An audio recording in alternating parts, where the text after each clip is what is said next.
தாய் தமிழ் உறவுகளுக்கு வணக்கம். இந்தியாவை சார்ந்த பாதிரியாருக்கு கர்தினல் பதவி. இந்தியாவை சார்ந்த பாதிரியாருக்கு கர்தினல் பதவி என்ற தலைப்பில் இந்த காணொளியை நாம் காண்கிறோம். கேரளாவை சார்ந்த பாதிரியார் ஜார்ஜ் ஜேக்கப் கூவக்காட் அவருக்கு கர்தினல் பதவி கத்தோலிக்க திருச்சபை வழங்கியுள்ளது.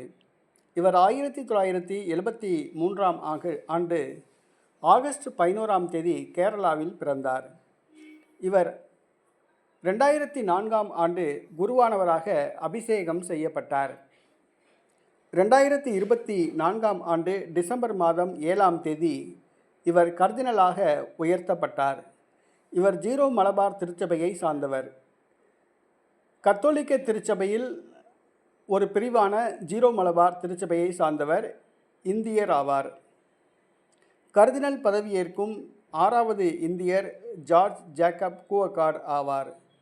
முன்பு கர்தினல் லூர்துசாமி, கர்தினல் பயஸ் மற்றும் பீகாரை சார்ந்த ஒரு பாதிரியார், அடுத்ததாக கேரளாவை சார்ந்த மோலிச்சாக்கோ என்ற ஒரு பேராயர், அடுத்ததாக திருச்சியை சார்ந்த ஒரு தமிழ் பாதிரியார் ஆகிய 5 பேர் கர்தினலாக உயர்த்தப்பட்டார்கள்.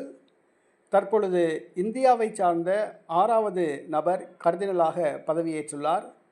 அவர் ஜார்ஜ் ஜேக்கப் கூவக்காட், கேரளாவை சார்ந்தவர், ஜீரோ மலபார் திருச்சபையை சார்ந்தவர். அவருடைய பணி சிறக்க அனைவரும் வாழ்த்துக்களை தெரிவிப்போம்.